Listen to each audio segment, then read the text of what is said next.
And now, before I'll continue to put something on my face, I would like to flex this product first. So, what is this product? So, this is the one. So, ito yung mic na ginagamit ko ngayon. So, ito yung wireless microphone. So, ganito siya, circular. As you can see, yung mga nakikita ninyong ginagamit ko ay TNW. Ito, hindi ko siya TNW. Hindi ko alam yung brand nito. So, wala naman dito naka-indicate. So, ayan, same, plug and play, 20 meters of accessible reception, may precise audio, clear timbre, highly sensitive, and widely compatible. So, ang kakaiba kasi ng mic na to ay circular siya at so na-adjust mo yung ano. So, ito yung laman. Wait lang.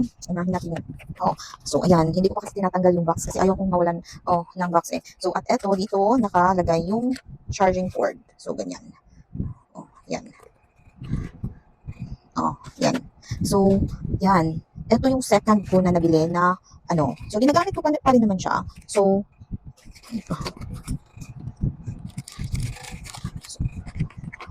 this was my favorite before, but still, ginagamit ko pa rin naman. So, lalo na kapag maingay yung paligid. So, bakit kasi? Kasi ano, ito yung na-adjust. Ito yung kanyang box. Yung in-order ko pala ay yellow. So, mayroon ka ditong mapagpilian. So, mayroong beige, tsaka green. Oh, yellow, tsaka green. So, yellow pala. Oh, beige tsaka yellow. Merong beige tsaka yellow, tapos yellow yung in-order ko. So, para maiba naman. So, ayan siya. May isang receiver at may dalawang mic. Tapos, yung mic niya ay pwedeng i-magnet. O, ayan. Pwede mo ring i-clip. So, preferred kong i-magnet sa tulad nito para hindi magbabago yung ano, hindi nag-deform yung shirt natin or kung yung blouse natin. So, ang downside kasi ng naka-clip eh. Kasi yun, kaya preferred kong mag-magnet.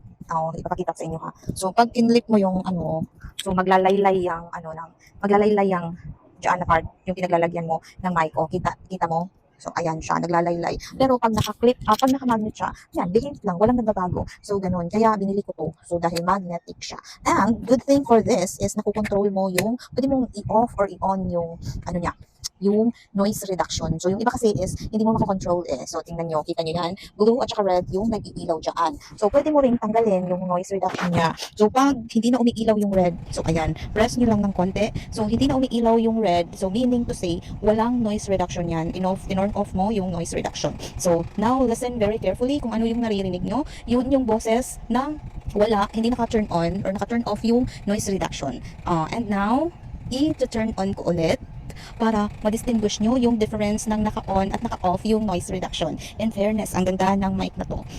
So, pag naiingayan ako sa paligid talaga. Ayan. And then, soft press.